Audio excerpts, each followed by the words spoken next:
Today we have a friend and a very esteemed wildlife ecologist in the community that we've dealt with for television and the magazine. We have Dr. Will Gulsby from the University of Auburn.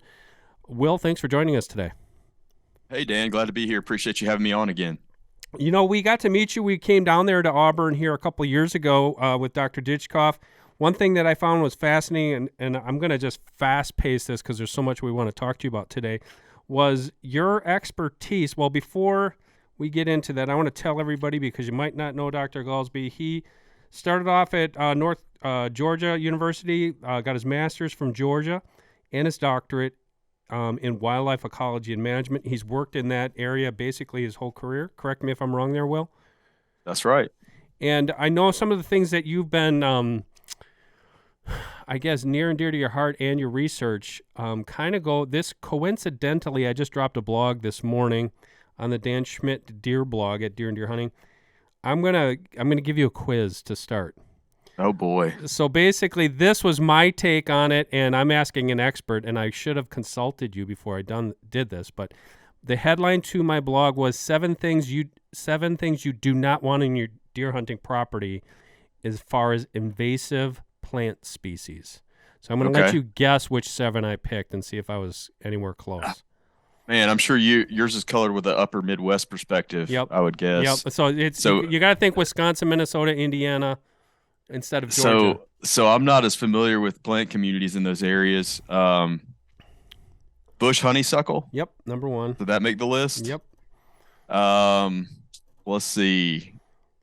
Do y'all have problems with any invasive Lespedeza species? Don't have that. Okay. Not on my list, anyways. Not on my list. All right. Fescue grass. Don't have that on my list. I think more like woody browse or wood. Not browse. Woody species. Trees and shrubs. Privet. I wrote a bad blog. Keep going. I'll give you 2 more. See if I got 2 more. Buckthorn. Yep. All right. We got 2. You got 2 out of 7. Try for 1 more. Let's see. Multiflora rose. There we go. Yep. You're on a roll. Should I give you another try? Give 1 more. I think I'm good, Dan. Okay. I'm going to tell you. I don't want to discredit myself in front of your listeners any more than I probably already have. No, this is my take, and my take's a layman's take. The other ones I had were black locust, Japanese barberry, kudzu. I was gonna say barberry. It came to mind. Yep, kudzu. Is that how you say it? Kudzu. Kudzu. Yep. Glossy buckthorn. We talked about that, and autumn olive, which I think. Oh, that's also a good. Yeah, those are all good ones. So let's talk about that now. This is the time of the year, spring and summer. A lot of guys get all amped up and say, "I'm going to go manage my property." Is there a right and wrong way of doing that? Or if you're just a guy and you're trying to do this, are you wasting your time? No, I mean, absolutely. I think there are things that you can do that are maybe a misallocation of time, focusing on the wrong thing. But, I think anytime a landowner or a hunter gets more involved in trying to provide what deer need year round, the better off the resource is going to fare in general. So, I mean, invasive control is obviously a big issue. It varies in terms of its relative level of importance from one area to another. If you've got an understory that's completely dominated by one of those species that we just talked about, and it's excluding, much more valuable food and cover resources for deer, obviously that's going to be high priority on your list. But if you have just a spotty distribution of those, maybe not as much of a concern, especially, let's say, on a property where it may be, almost 100% closed canopy forest and you've got very little deer forage on the ground. I'm going to address that sunlight limitation before I'm going to start necessarily controlling a spotty invasion. Okay, that makes total sense too. The other question I wanted to ask you about that is, because I've seen it a lot over the years, is guys, their hearts are in the right place and they do want to do these things. But then they do, let's say, one that really comes to mind was a guy had about an 80-acre woodlot, and it was mostly hardwoods.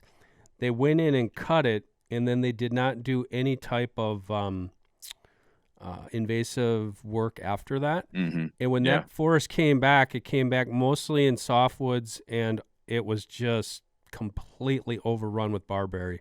Yeah, sure. Is there something like in a case like that, if somebody has something like that, and I think it could be, and I'm sure you could add to my list, but no matter where you live, if you live in the South or the North, and you have a situation like that, is there I guess, what is the right way of going about it if you're logging first? Yeah. And then you want to try to control those invasives after that? Yeah, big picture. This is a great question. I love that you asked this. Big picture, and I think a illustration here that might help some of your listeners understand the importance of this approach with silviculture is that we know that anytime most hunters I think have at this point in time uh, played a role in establishing a food plot or planted a food plot themselves, right? And we know that when we you know regardless of what steps we take, if we kill the existing vegetation first or we just go straight to the soil disturbance, the plowing, we know that we've set the stage for plants to take over that site. And so if we're going to plant something, we want to be ready to plant that as soon as possible, because otherwise something else that maybe we don't want is going to take over instead. So just a general, principle in land management for wildlife is anytime that you create a condition to allow other, to make conditions conducive to germination of plants, right? You want to make sure that you're doing everything you can to give a competitive advantage to the plants that you desire, that are most beneficial to deer. And the same thing is true with forestry. When we get that sunlight back down to ground level, everything is going to grow. And, whatever your seed bank is comprised of, or whatever, seeds are being dispersed around the landscape by birds and various other species, those are the ones that are going to get the competitive advantage. And so from a silvicultural perspective, a lot of times, and specifically in situations where we're trying to manage for deer, a lot of times we're trying to favor oaks, right? Because of the value of the acorns that they produce. And generally speaking, if you're going to harvest a stand of oaks and you're hoping that oaks regenerate in their place, then you want to make sure that seed is set, or that stage is set by having advanced regeneration in place. And so oftentimes what that entails is actually a 2-stage clear-cut process that we refer to as a shelter wood harvest, where we identify some of our best producing oak trees in advance of the harvest, and then we remove the poor producing trees, allow those good producers to continue to generate acorns, which in this case turn into seeds. We're not as concerned about their forage value. And then we wait to do that final cut to remove those remaining seed trees until that oak regeneration is already in place. That's pretty fascinating. I've actually never seen that in play. So that is talking about a real dedicated plan, because that's you've got to come in there at least a year in advance, right? Oh yeah, sometimes several years, because mass crops are cyclical, and so we want to make sure that when we perform that initial cut, that it's on the heels of a good seed production year. So are you actually going out there and just looking which trees are basically producing the most acorns? Yeah, exactly. And there's a pretty simple way to do it. You can get really technical and down in the weeds, as we do sometimes for research, and foresters will do from a silvicultural perspective. But a landowner, if they were managing a small woodlot and maybe it's not a large scale commercial timber harvest, they're just going to go in and remove some of those undesirable species or the oaks that aren't producing as much. Just go in there in the fall with a pair of binoculars and just set a timer on your watch at each tree that you go to, and spend 30 seconds up to a couple of minutes just looking at the branches of that tree and counting the total number of acorns that you're able to spot. And then, once you do that enough, you'll start to see some trends emerge with certain trees having a greater number versus others. That's fascinating stuff. I never thought about that. And another good point that you make is like red oaks, that's every other year normally for a good harvest. White oaks can produce every year depending on the species, I guess. Yep. It just depends on a lot of factors. And the other question, I could talk to you all day about this topic, but when we're talking about a forestry friend of mine, this is many, actually decades ago, he told me that in areas with super high deer densities like we have, and I'm sure like you have in some of your areas, when Mm-hmm. you cut a forest down, he said invariably you're going to get a brand new forest Yeah. because it's not going to be those 80-year-old oak trees that you had because the deer kept browsing, browsing, browsing, and there's nothing coming back. Yeah. Is that is Absolutely. that true? Oh yeah, deer overbrowsing can absolutely limit oak regeneration. We see this as a perennial problem in a lot of areas of the country. The Northeast is probably the kind of case in point. Like there's been a lot of that work done in Pennsylvania and New York. And so, there's a couple remedies to that. One would be obviously reducing deer density if you're preparing to implement some kind of strategy along those lines so that it's at a point where you don't have that browsing and you can start to actually regenerate some of those oaks in the understory prior to that cut. Another way that you can do it is by shifting your focus, if you have the ability and the resources to do it, from trying to regenerate oaks at a small scale to a much larger one, because we do see in a lot of cases where we try to do just like these it's called group selection cuts where we put in small patch clear cuts across the landscape to regenerate oaks, that deer just end up focusing on those areas, and young oak trees are a preferred browse species, especially during the wintertime. So they just get snapped up really quickly. Yeah. So if we expand that out across larger acreages, you've essentially swamped or overwhelmed the deer and prevented them from being able to consume 100% of that regeneration. How do you see things down in Georgia, for example, or even Alabama? Are the deer Mm-hmm. herd are the densities are they still at that point? Are they still high where you're dealing with those problems? They're still pretty high in most places.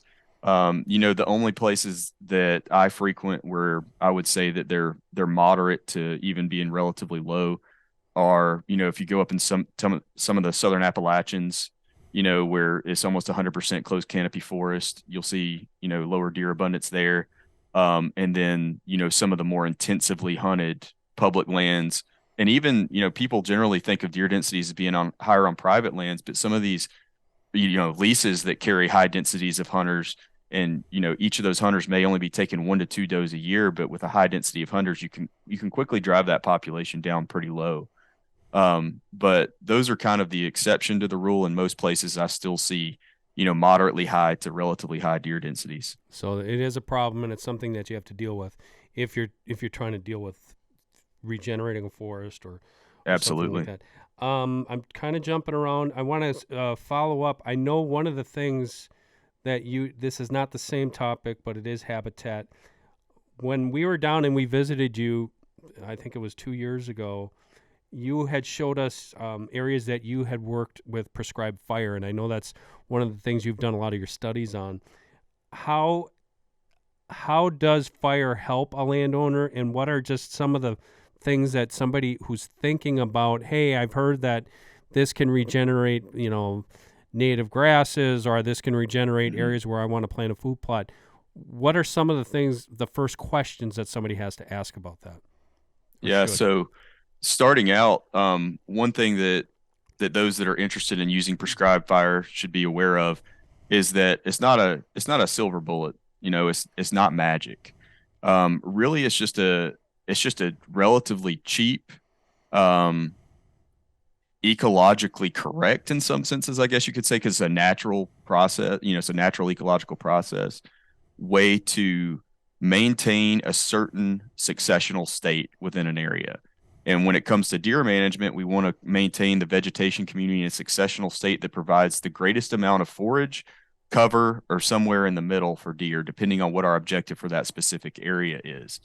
And so all succession is the process of the sequential plant communities that will occupy a given site over time.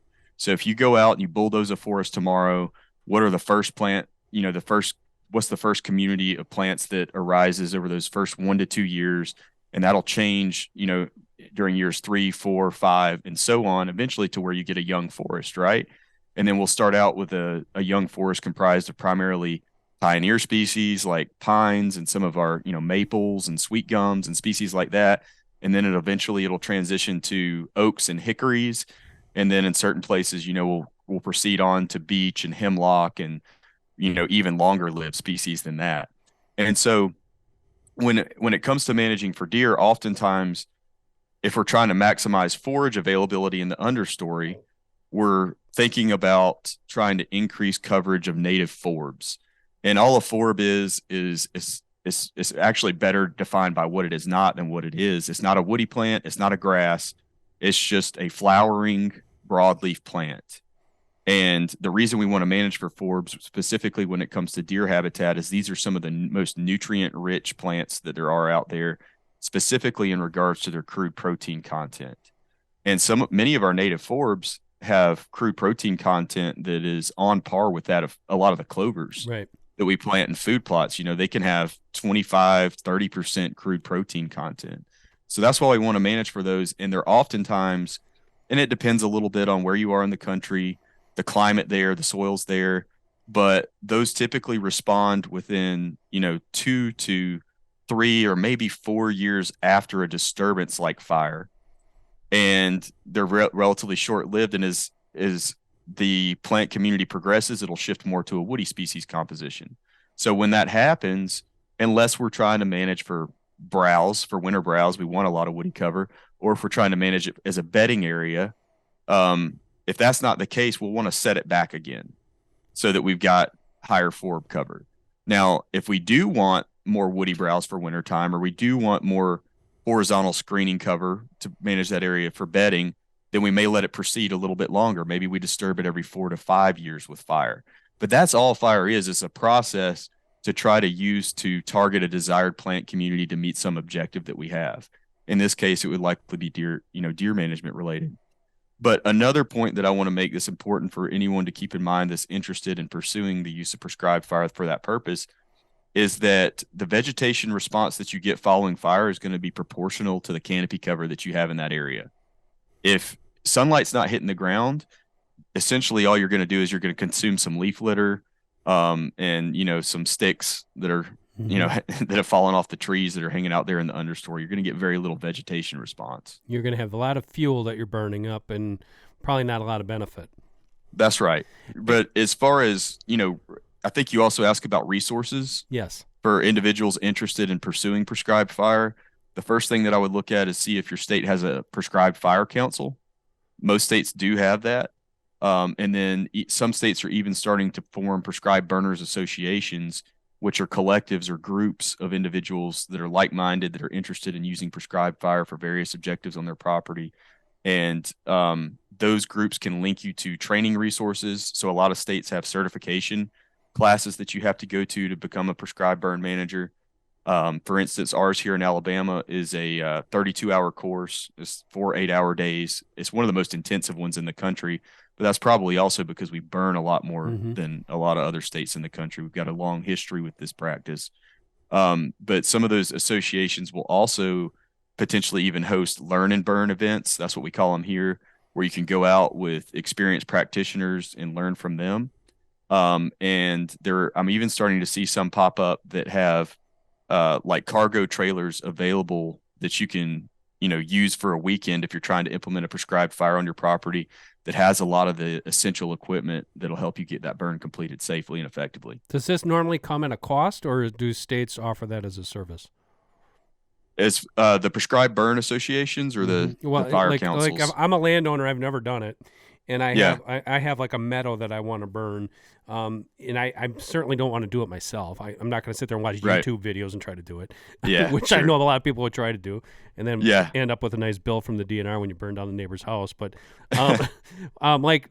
just like example in your state, they have these resources. Does landowner have to pay for that to have somebody come out and help them do that? Or yeah, if you had somebody come out and help you, typically you're going to have to pay for that. Yeah. But then some of those other resources, like if you just need the equipment, maybe you don't have drip torches and the backpack sprayers and, the flappers and all that kind of stuff, you can, a lot of times they'll loan that out for free as long as you're a member of the association. That's cool.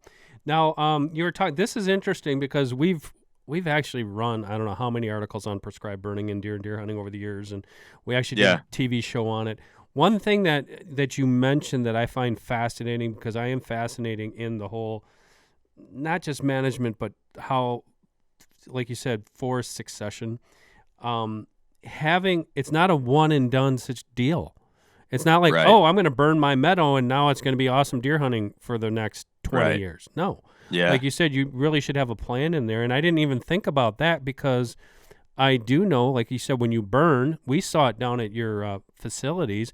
You guys burn that area, and within days, that's starting to sprout up in something. You call them forbs, Yeah. I call them weeds, whatever they are. Yeah, they are. That's what they are. And I'm like, that's cool. That's giving me some great deer food.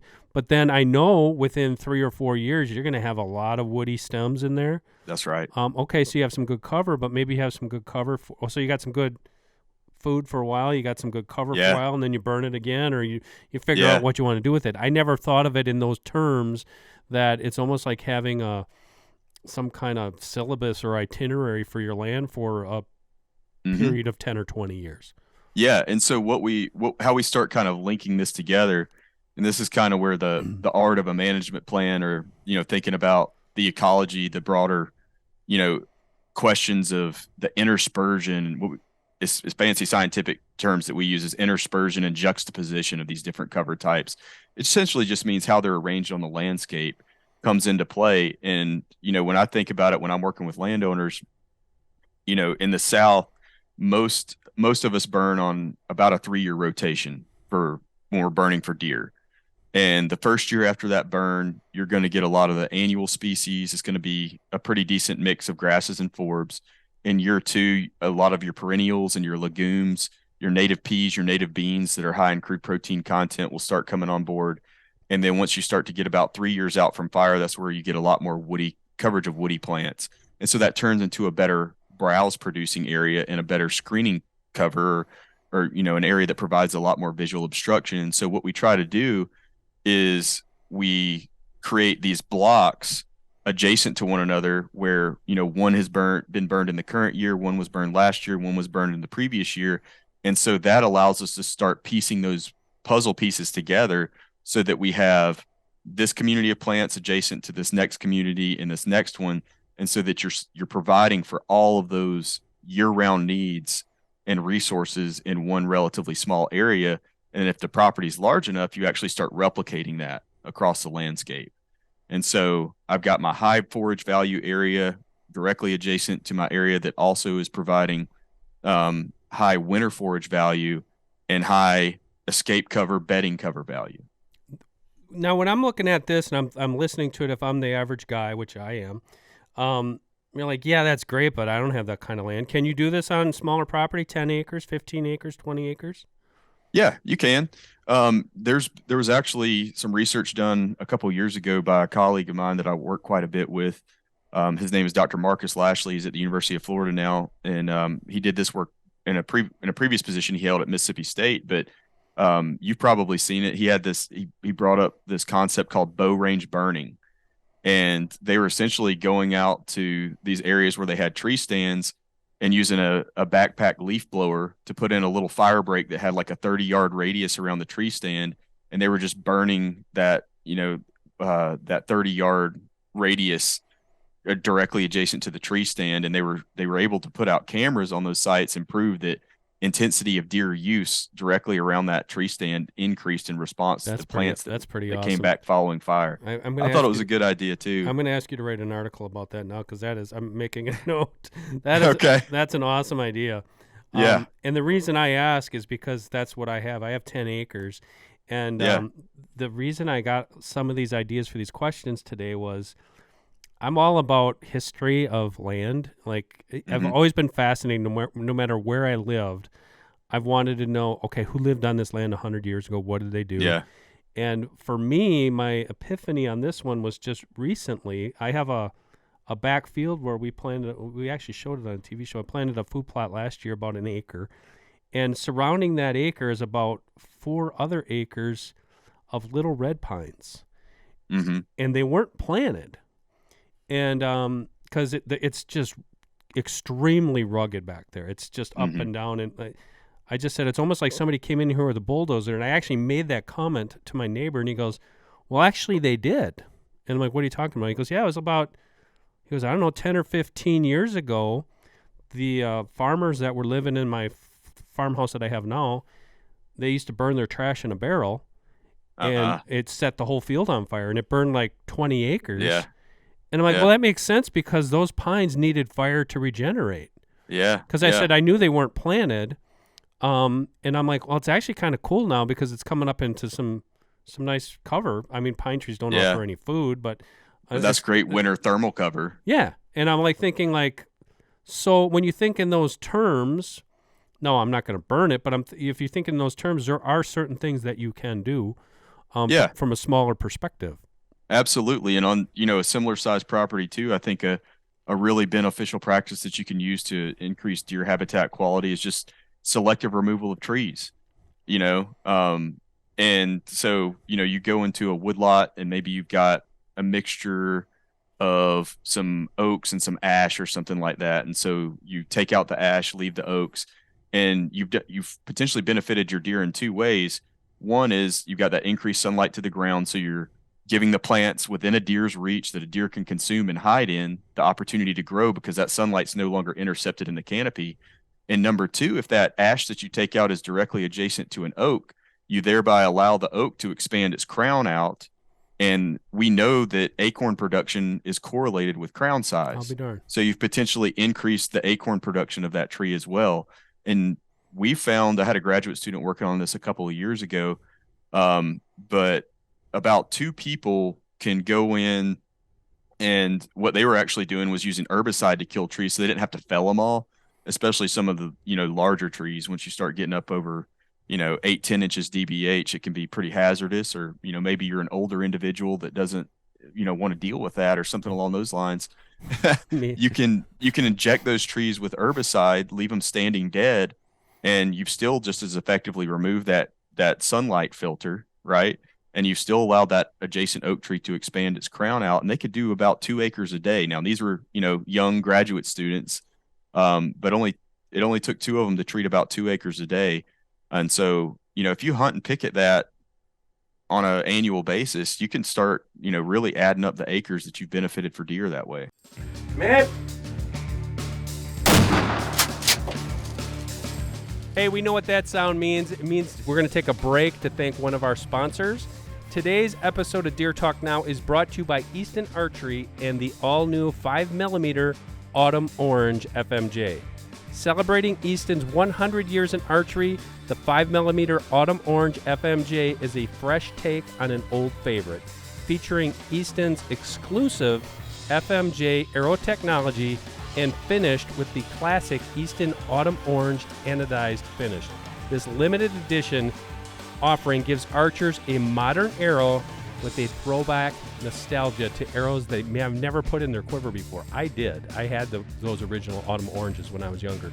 These are available in 4 popular sizes: 250s, 300s, 340s, and 400 spines. And it also includes hit inserts and 5mm X-Nox installed. Very, very, very cool. I will be shooting these arrows in that throwback Autumn Orange while hunting for Deer and Deer Hunting TV this year on our Pursuit Channel shows. You might already know I'm a big fan of the FMJ line. To begin with, these arrows are skinny, they're straight, and they pack a punch. My particular setup, those arrows are 11.3 grains per inch. Plenty enough power I'm getting there on downrange kinetic energy, even though I'm only shooting 54 pounds. This adds up to a mighty wallop downrange on whitetails. Check them out at your nearest Easton Arrow dealer or visit eastonarchery.com for more information. Let me ask you this, and it's related to that. You mentioned using herbicide. What I've done in the past was, because I have a problem with box elders. I've had it in this area. They're terrible. It's basically it's a subspecies of the maple, but they just grow like weeds, and you don't want them. They're not good for much. But we just take an old timer showed me this. Took a machete and just removed the bark. I think they call it girdling it. It is girdling. And down to, I think they call it the cambium. How do you say that? The cambium. Cambium layer. And it's just the living tissue. The living tissue. And then within 2 years, that thing was stone dead, and we actually used it for firewood. Yeah. But that would probably be another good tactic, wouldn't it? Yeah, it would. It just depends on it. It'll vary a little bit from one species to another. Now, if the tree is a species that we know deer will eat the sprouts from, then I'd probably lean more towards cutting it down or just girdling it, because you'll get that flush of stump sprouts. And so you've got an immediate food source, and you've allowed sunlight to come back in. But if it's one that is a low value from a forage preference perspective, that is a prolific root sprouter, then I'll probably kill it with herbicide because I want to prevent that from happening because it's taking up otherwise space at something else. it starts really taking Exactly. over. Exactly. Fascinating. So it just varies from one species to another. Okay, I'm going to switch gears again. I want to get to all three of our topics. We're going to talk now. I know you really know this one backwards and forwards. Coyote predation on deer. I know it's probably worse in the southeast than it is here. Yep. How bad is it? Which states have it worse than others? And is there anything that a landowner can do to help improve fawn production, I guess, deer Right. production with coyotes? Yeah. So, as you already alluded to, Dan, it is variable from a region-wide perspective. So, going through everything that's been published over the past several decades, on average, we see about 15 to 20% of the number of fawns that are collared in a study from, if you draw a line, basically, if you use the Mason-Dixon line, Yep. north of the Mason-Dixon line is about 15 to 20% of collared fawns in a study are lost to coyote predation. You go below the Mason-Dixon line, that number jumps up to about 45 to 50% of fawns in a study. Wow. And we were home to, and by we I mean the South, we were home to the study that had the highest reported rate of fawn losses to coyotes that I'm aware of that's ever been published, and that was on the Savannah River site in South Carolina. That was work done by Dr. John Kilgo of the U.S. Forest Service, and their conservative estimate of fawn losses to coyotes was 60%, and it could have been as high as 80%. Wow. Now, that's extremely unusual. But the first point that I do want to make here is even though we have those regional trends, there have been several studies within the same state. There's an example from Georgia that I can think of. There's an example from Texas I can think of, one from Illinois. And then I think there was also one from Michigan that showed that rates of fawn loss to coyotes varied by as much as 50% from one study area to another. So, over here, we lost half as many fawns to coyotes as we did on this other study area. So just because you live, let's say to get back to what I was mentioning earlier, that you do live in the South, it is not a given that you have a problem related to coyote predation. It's highly variable from one area to another. And in fact, in my research for my PhD in central Georgia, we had two study sites that were both wildlife management areas, so public hunting land, and they were only separated by about 8 miles. And we specifically wanted to look at what happened to fawn recruitment after 2 years of intensive coyote control using trapping on those sites.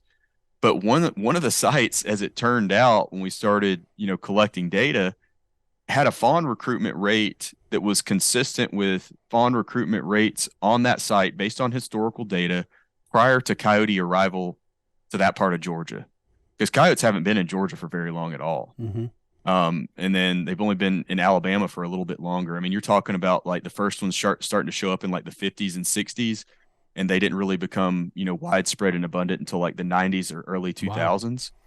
And like I said, that site was still, deer on that site were still producing on average about one fawn for every doe, recruiting, not producing. So they were recruiting one fawn for every doe, which is a pretty good recruitment rate. It's a very good recruitment rate. Yeah. And then on the other site that was right down the road, the recruitment rate was about 0.5 fawns per doe, which is pretty consistent with what we're seeing on sites that do have a coyote predation issue. So, the question is, what do you do with that information? And if you do happen to be on one of those sites where you're not seeing the deer numbers that you would like to, you're not already killing too many does, because that's typically the problem, right? Mm-hmm. Like this half inch is the most important one in deer management and when it comes to population control. But let's say that you have that addressed. Can you trap to increase fawn recruitment? Yeah, we have some data that it can help. But of both of the studies, including the one that I just talked about in central Georgia, and then going back to the study site I talked about a minute ago in South Carolina, they kind of did the same thing with several years of coyote control there to see how fawns responded. We found that the the efficacy or how well the practice worked varied a lot from one year to another. So typically what we see first year, you go in there, and the way we were doing this is probably a best case scenario because we were trapping thousands of acres. So we we're controlling the population of coyotes at a large scale. We were using professional trappers, and they were starting to trap months before the fawning season and continuing through it. So, like I said, probably a best case scenario. And usually, what we found, or what we did find in both of these studies, is in year one after trapping, we got a huge increase in fawn recruitment. In year two, it went back down. In year three, it's kind of variable, like whether or not you're going to see any improvement or not. So, over these long term studies, what we're finding is that you get basically a modest positive impact that is somewhat unpredictable. Modest And positive impact. yeah, and we think that that is pretty. We have a pretty strong hypothesis that that's related to coyote ecology and behavior across the landscape, and specifically that within any given area, let's say you trap 10 coyotes. Well, odds are that 3 of those coyotes that you trapped didn't even live on that site. They're just nomads, and we think that the role of those nomads within the meta population, at a larger scale, is that they're usually, but not always, usually younger individuals that don't have established territories, and essentially they're covering large areas, multi-county areas in many cases, and they're sampling. They're trying to find out what areas would I like to set up a territory, and which of those areas are currently occupied. And as soon as one of those preferred areas becomes available through the removal of another coyote, they set up shop there. So it doesn't even take, a full generation time with a female being bred, having pups, and raising those pups to reestablish a population in that area, because you have these individuals who are waiting in the wings, so to speak. That's fascinating insights. Aren't raccoons kind of the same way? Not to the same extent that coyotes are. They cover a lot less ground, so But in you a know, small, what I'm thinking of is now this is just me using my. You guys say rednecks, we call them rock farmers. This is using my rock farmer mentality here. I trap the heck out of raccoons, yeah, and when I get further into the season, like you can here in Wisconsin, you can trap them year round on your yeah, own property, yeah, and I'm catching male after male after male after male after I got all the little ones and the moms yeah, earlier, yeah. and to me it seems like these things are just going to start wandering around now until they can set up shop. Yeah, I don't know nature. if it's the same thing, but It is the same thing. Nature hates a vacuum is a term that we like to use in wildlife that's ecology. an awesome So quote. yeah, anytime there's a vacancy, something is going to fill that void. And this even goes back to the forest regeneration topic that we were talking about earlier, right? You set the stage for something to have success, and something's going to take advantage of that. But the term that we use in wildlife biology for that is compensatory Yep. immigration. And then we also, another side of this coin too, that factors into predator prey dynamics is compensatory mortality, and then compensatory reproduction, which basically means, if you remove individuals, that the population compensates by new individuals moving in, or by individuals better surviving because there's more resources to be shared among the remaining individuals, or maybe even having increased litter size and survival of those young due to the increased availability of resources among this being distributed among a smaller number of individuals. Well, doesn't it apply to those fawn recruitment rates then? As far as like you said, you got an area that's rife with coyotes, Mm-hmm. but it's almost like back in the day of SAK, when we just hammered the heck out of everything that had an antler. Yeah, Those does kept spinning out more buck fawns because yeah, the populations were high. Is that the same thought there with the high predation rate? Yet you said the recruitment rate's pretty much the same, or are you actually improved in some cases, like 0.9 or 1.0 on a recruitment rate? yeah. So you're asking, is It, the same thing like happening with deer population? like compensatory reproduction. It Yeah, we see compensatory reproduction in deer populations too. That's the basic concept that if you and now it depends on where the population is relative to Mm-hmm. carrying capacity, right?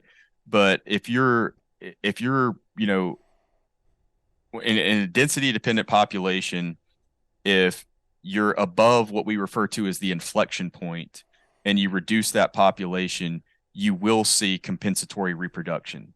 And that's just, based on the simple concept that there's more resources available for fewer animals. Man, that's fascinating stuff. The other thing I wanted to bring out was we talked about I think we talked about this, Ian, when we were talking about predation across the country. We actually just did a podcast earlier about this, and I did correctly say coyotes across the country. But I said regionally black bears are the worst because you get in Yeah. some of those places where they've got thick black, they'll take out 80% of a fawn crop.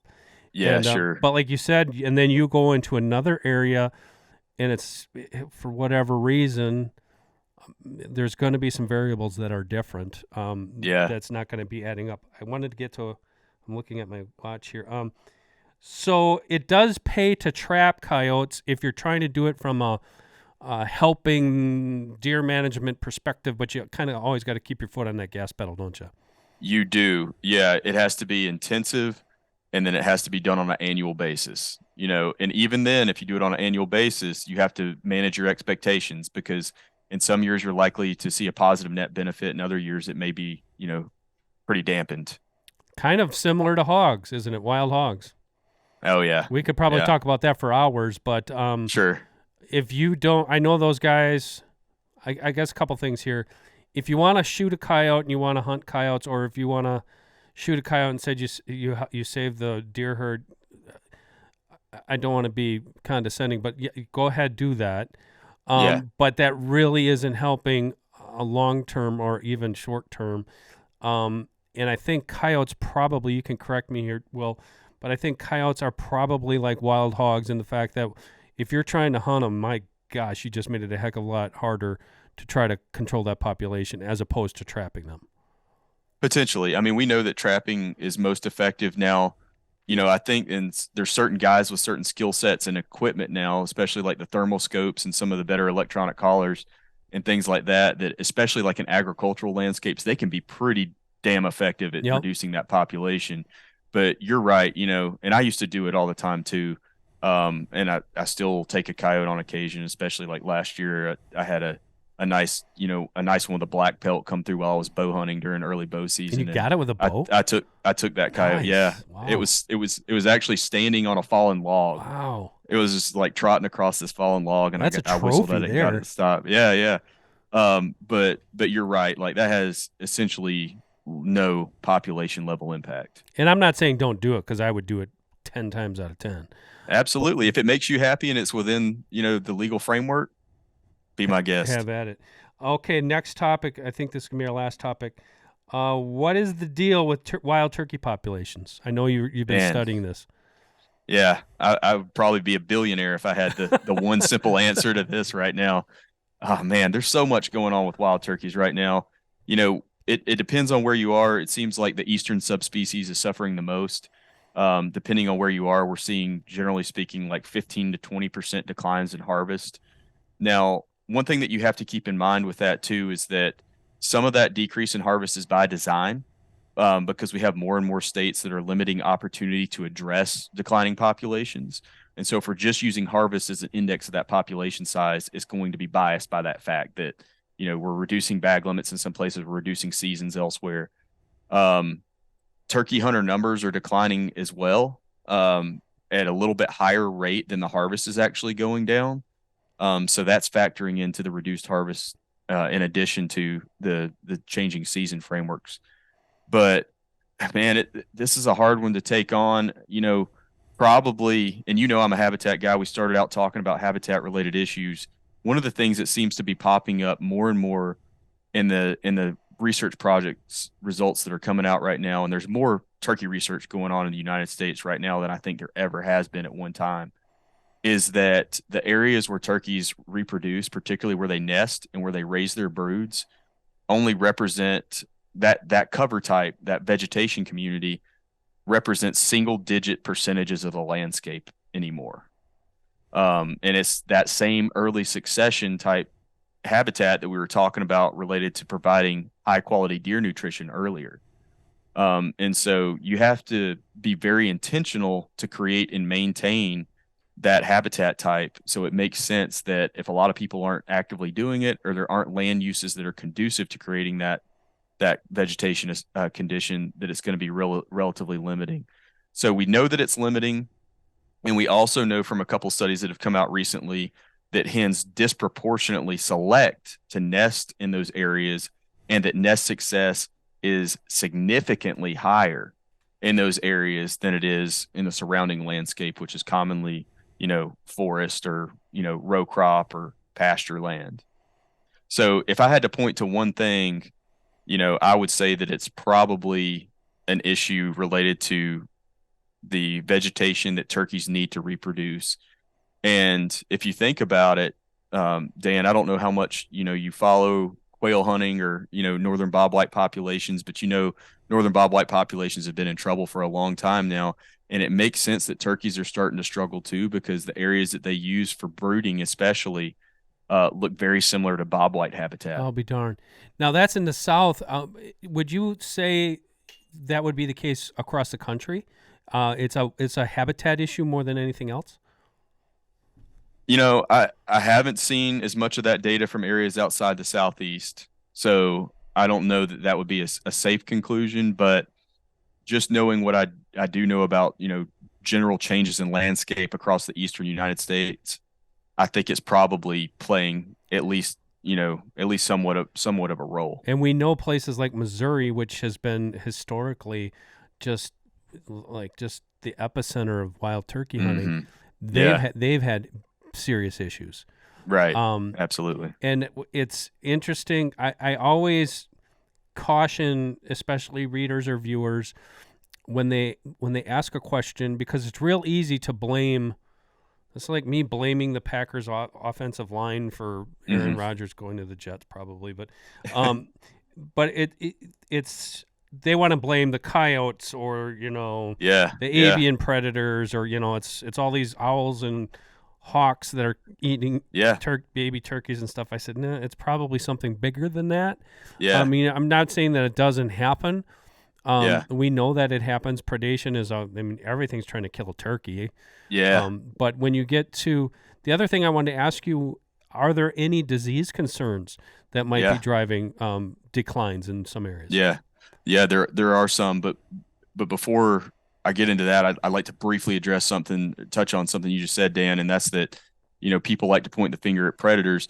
I want people, and predators are contributing to the decline. Like, don't get me wrong, we could talk about that for an hour, but I want people to start shifting their mindset to also realizing that trapping isn't the only form of predator management. Habitat management is predator management too. Excellent point. Because we can make landscapes more difficult for predators to be successful in, and we can make landscapes that produce more young that can, overwhelm the predators too. We can compensate, if you will, for that predation.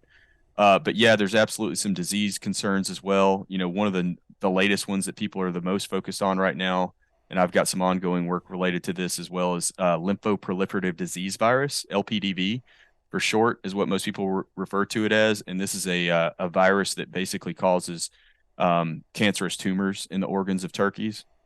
And we know that it's relatively widespread.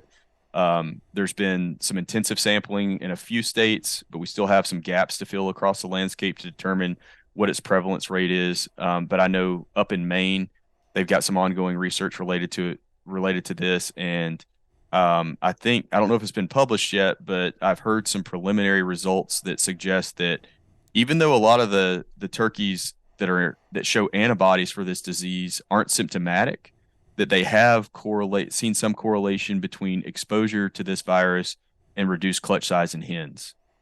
More research is needed on that, but obviously something that's not exciting to people that are trying to maximize turkey abundance and have huntable populations of turkeys. But from the places that have been fairly intensively sampled, we're seeing about 50% of those birds showing current or prior infection to the virus. I'll be darned. It has anything like avian flu taken a bite out of it at all, or? So that's an interesting one. so I'll preface this by saying I am not a disease ecologist, Mm-hmm. but I work with some. And You play one what on TV. that's right. That's right. Just kidding. But some of the ones that I've talked to, they say that they aren't particularly concerned about avian influenza virus when it comes to turkeys because turkeys don't closely associate with migratory species that typically spread that disease. Like your waterfowl, and your vultures and species of that nature that migrate. But there have been instances of confirmed cases in wild turkeys. Interesting. So, I think the jury's still out at this point on whether or not it's a population consequence. The thing that you said, Will, that brings me back to focus is it's all about the habitat. And it's it doesn't, I mean, Aldo Leopold taught us that how many years ago? 100 years ago? Yeah. Basically, you remember the deer wars of 43? People were like, oh, we got to save our deer. And he goes, no, you actually have to create better overwinter habitat. You have to, there. And back then it wasn't as much of an issue as it is now, because you see in like up here where we have, I'm going off the tracks a little bit, but up here where we used to have traditional deer yards, and that's kind of stuff took care of itself. We don't. Everything's fragmented. You have so many people fighting over what the forest should look like. Some of the forests are sick, but people want to walk through them, and you have no understory. So, and it goes to turkeys, it goes to songbirds, it goes to everything else. If you take care of the habitat, everything eventually is going to right itself. Yeah, you said it very well, and you referenced Leopold. I love that. And I'll paraphrase here, but something else that Leopold said is that if habitat can't support game populations in spite of predators, then it's not game habitat. Excellent. Yeah, right. I forgot about that. And so there's nothing wrong, with implementing predator control. There's nothing wrong with trapping. I enjoy that. I enjoy trapping myself. But good habitat is the foundation upon which everything else rests. And it can mitigate or make up for a lot of other problems that populations are facing. And especially with game species like deer and turkeys, these are prey species and they're evolved to suffer, relatively high losses to predation. So as long as, you've got decent to high quality habitat in place, they have ways of compensating for that predation loss. They do. And that's why a doe will have twins, and that's why a turkey will have 12 eggs, and that's why we can shoot so many of them. That's why we can shoot so many. Well, we hit the magic mark. Thank you, Will. I very much appreciate it. I can tell that you have a doctorate in ecology because you know this stuff. I have to look in books to reference it. You know it off the top of your head. But I love talking about it, and I appreciate the opportunity to do so. Absolutely. If people want to learn more about the work that you guys have been doing, and I know it's a lot of great work that we have referenced in Deer and Deer Hunting, I know the Auburn Deer Lab does have a website. Yep. And is that just Auburn University, or is I can't remember. I can't remember the exact address, but if you Google Auburn Deer Lab, it's going to go right there. It'll pop right up. And then there's also an Auburn Deer Lab Facebook page. Yes. And then if you want to look directly at my work, lately it's been very turkey focused.